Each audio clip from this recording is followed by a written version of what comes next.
made by Pakistan. That's why the blade's getting all rusted up. Got that cheap metal. And 2 of them. And I also bought 2 of these. I really like the knife so much that I bought a second one. This is made in China. Yeah, it's like carbon fiber handle, what it's made of. And it's got like a back sling on it. You can also strap it to your leg if you wanted to. See, same exact knife. And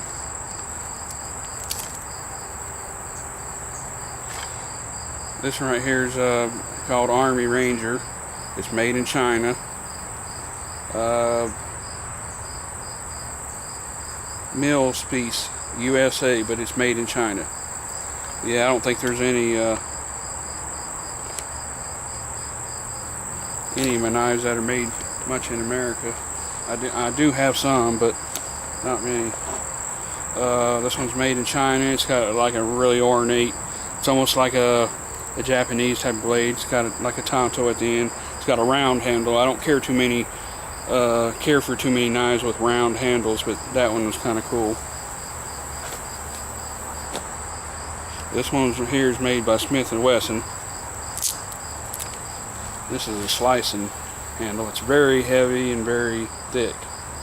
There's the blade on the end, and it's actually pretty thick on that edge.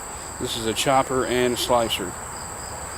You probably could slice through a deer skin and use it to cut it all open. But you could also fight with it. You put your finger here, and this is probably like so you can get a little good grip with your finger, pulling and slicing. This one says it's made in China. It's a Smith & Wesson knife, American-made gun company, but Chinese-made knife. Here's a little cheap one. Don't stay in the scabbard too good. This is made in Pakistan. Got a wood handle on it, round. Chip away cutlery. Got a Native American Indian on the on right here. I don't know if you can see it or not. There it is. It's like this.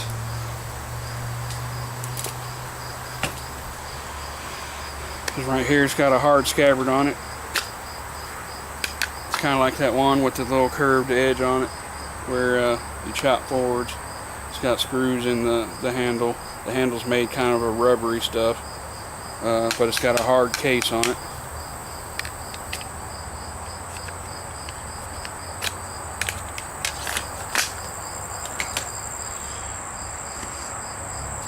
This one here has got a knife in it, kind of like that Smith & Wesson knife that I just looked at.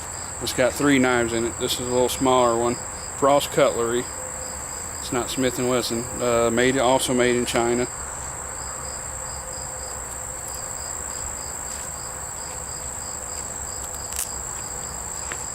A little bitty knife there.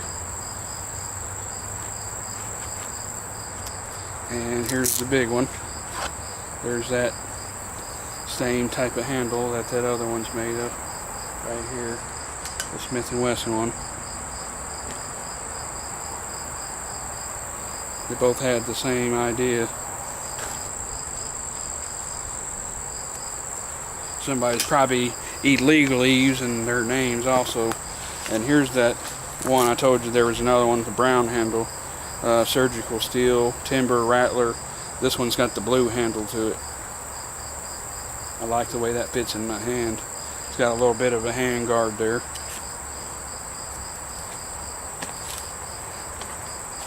This one right here is made really good. This one here cost me a bit of money. It was, I mean, not compared to what other people pay, but it's probably about 70 bucks. This fits really good in my hand. Good solid scabbard and blade on it. Hibbon Knives, Alaska Professional Hunters Association. That's what it says on there. And then the other side says stainless, handcrafted in China. So this is another China knife. So it doesn't matter who puts their name on it. It's still made in some other country, China. Here's a bolo knife. If I can get it out of here.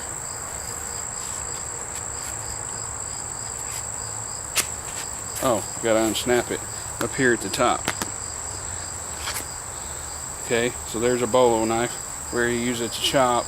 To me, I think that would be exhausting trying to hold that unlevel type of blade, but I guess if you took it out in the woods and tried it out and seen how it works, but to me the forward metal like that would be kind of exhausting to try to hold. But I don't know, because never took it out in the woods to use it as a machete, but I'll keep that in mind. This one's kind of like that one the one that was just that Alaskan made thing. Yep, Hibbon Legacy. It's the same company, that Alaska Legacy knife. What's that name saying there? It says C.G. Wiley Hibbon or Hill. I don't know what the hell it is. Custom design. This one also says made in China. Got a little name there. Hibbon Custom. They seem like pretty good made knives, even though imagine each company's got its manufacturing standards that they're doing with. And here's another one with the mesh handle to it. This one you also have to unsnap to get it out. It's kind of like a bolo. This one's called Nighthawk Tactical Survival. 6mm ONC machined. This is a mech MTech knife, like the ones that they said they didn't like. This is a really good one right here. Yeah, that one probably cost me $60, and that other one also was pretty expensive. I mean, for me, usually I spend like $20 or $30 on a knife, but 60 is a little bit more than what I usually pay. This one right here has got kind of a short, thick, rounded edge here. Right edge, made in China. This is probably like to cut through cloth, because there's like a little blade in this little groove. You just pull it up through stuff and slice it.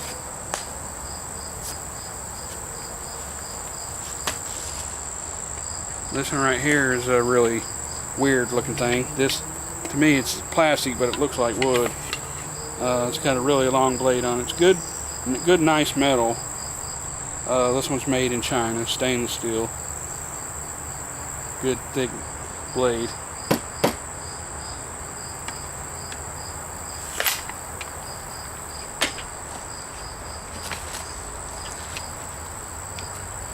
This one here is, I guess it's supposed to be like a survival knife. It's got the little sharpening blade in there.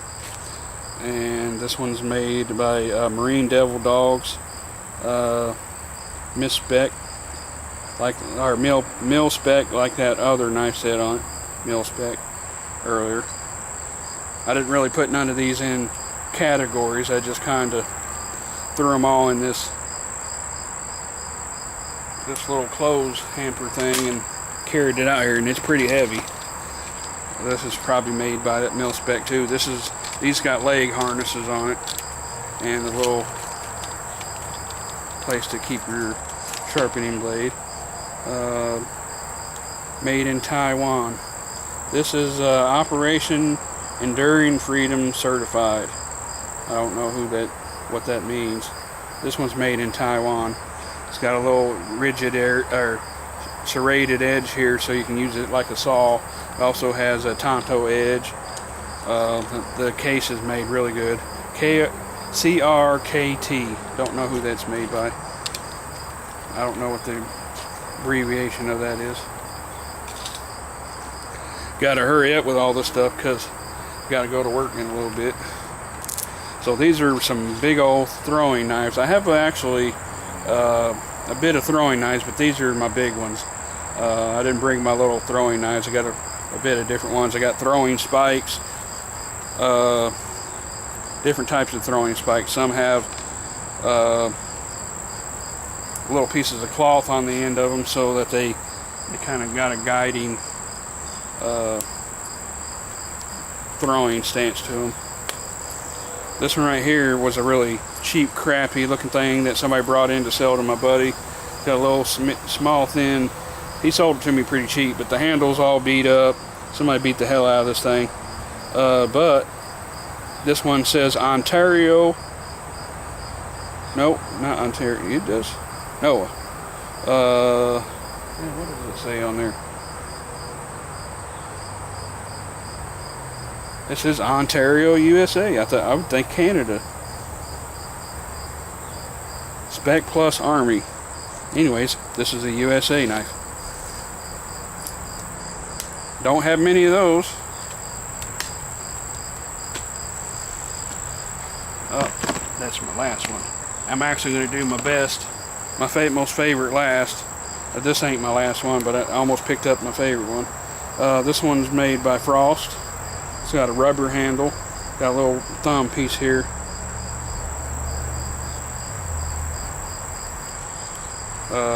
It's also made in China. It seems like all the Frost is made in China. This one right here's got a hard scabbard to it, but mesh cloth part up here.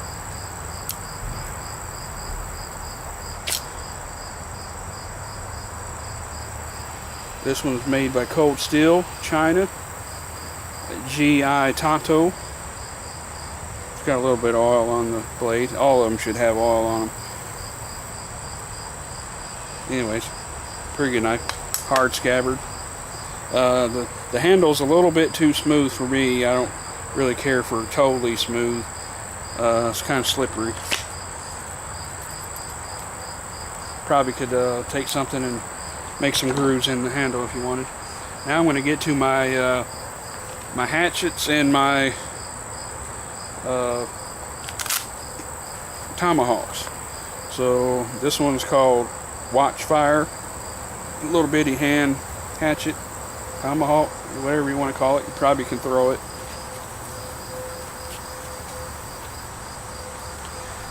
This one right here has a survival pouch down here in the end of it.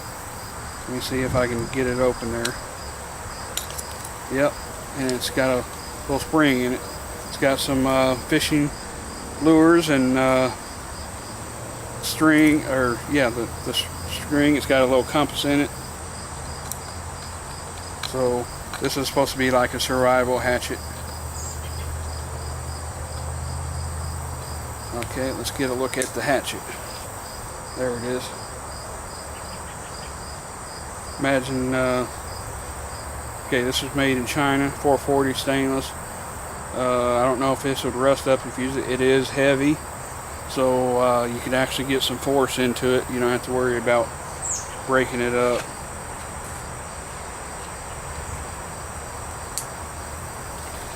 This is a Tomahawk. You probably could chop wood with it too, but it's pretty thin. This one right here is a throwing tomahawk or hatchet, whatever you want to call it. To me, it doesn't make no difference.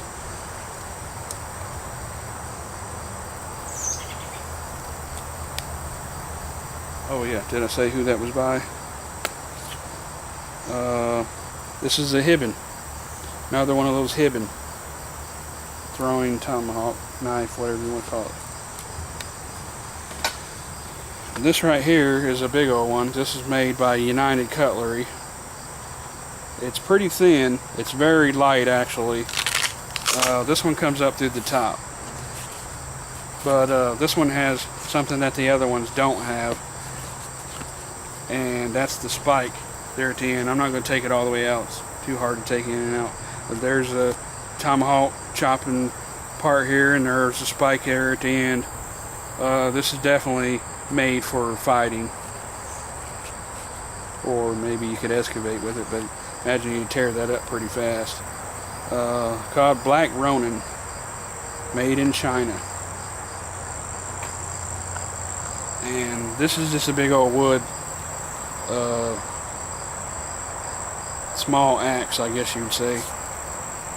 It's not really a hatchet, it's more of a pretty thick axe. My other hatchet's in the garage. Let me go check for a second, see if it's still running.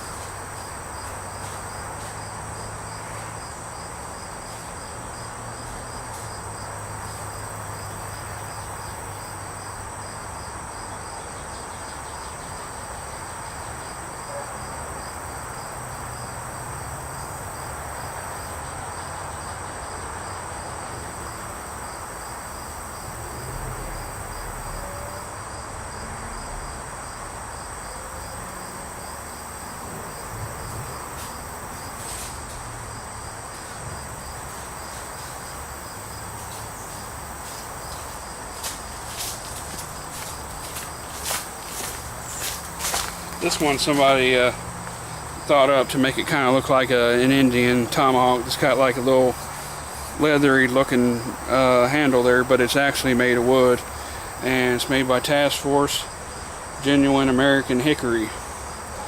Let me push the blade out if I can. So I've used this one quite a bit. That one's in my garage. It's the one I used to work on stuff. I actually got this from a hardware store. Scabbard's made pretty cheap, but the hatchet itself is pretty tough.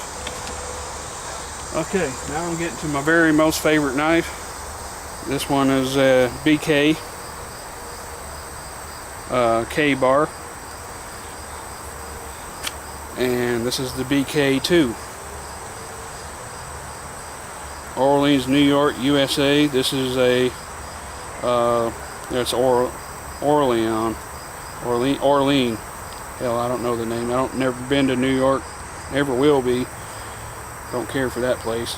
But anyways, this is a BK2. Pretty cool knife. Got the little metal piece there at the end if you wanted to bash down on something.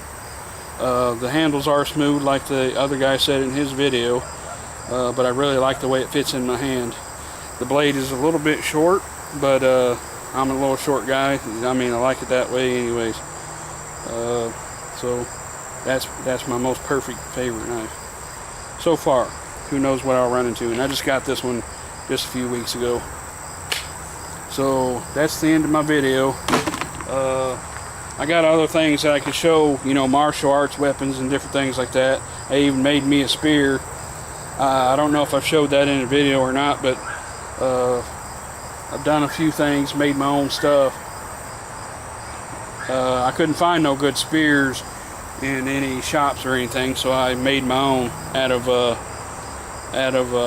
like a martial arts weapon and another blade. I put blades at both ends, a long blade at the front and a shorter blade at the end, and then I wrapped it with some colored cloth. It's just for looks, really. I mean, you could use it to fight with, but I really don't want to tear it up since I put so much work into it. Well, thanks for watching. That's my knife video. I mean, you guys can count how many I've showed you in the video, and you can tell me how many knives that I got there. I know it's a bunch. Well, till next time.